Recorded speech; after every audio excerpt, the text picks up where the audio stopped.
ngaku hilaf, sesal pengemudi Pajero tusuk kondektur Damri, kini diborgol. Juriansyah kini hanya bisa menyesal setelah menganiaya sopir dan kondektur bus Damri di SPBU Nunyai, Raja Basa, Lampung, Minggu, 9 Februari 2025, lalu.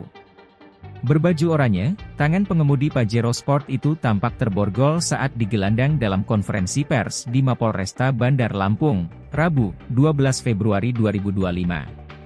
Emosi, saya hilaf karena anak saya menangis di atas mobil. 10 hari yang lalu istri saya baru meninggal. Juriansyah mengaku hilaf menganiaya kedua korban. Ia lalu bercerita mengenai peristiwa penusukan tersebut. Awal mula penganiayaan itu dipicu antrean saat pengisian BBM di SPBU Nunyai Raja Basa. Ada antrean dan mobil diserempet, terus ada cekcok, kata Juriansyah di Mapolresta Bandar Lampung, Kamis, 13 Februari 2025. Juriansyah mengaku anaknya yang sedang berada di dalam mobil menangis melihat percecokan tersebut. Anak saya baru kehilangan ibunya kurang 10 hari. Saya enggak kuat.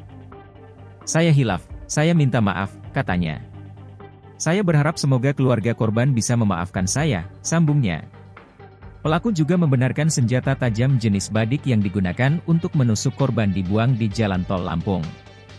Kini, Polresta Bandar Lampung telah menetapkan Juriansyah, warga Desa Negara Ratu, Kecamatan Pubian, Lampung Tengah, sebagai tersangka kasus penganiayaan terhadap sopir dan kondektur bus Damri. Tersangka pun telah ditahan di Mapolresta Bandar Lampung. Download Tribun X sekarang, menghadirkan lokal menjadi Indonesia.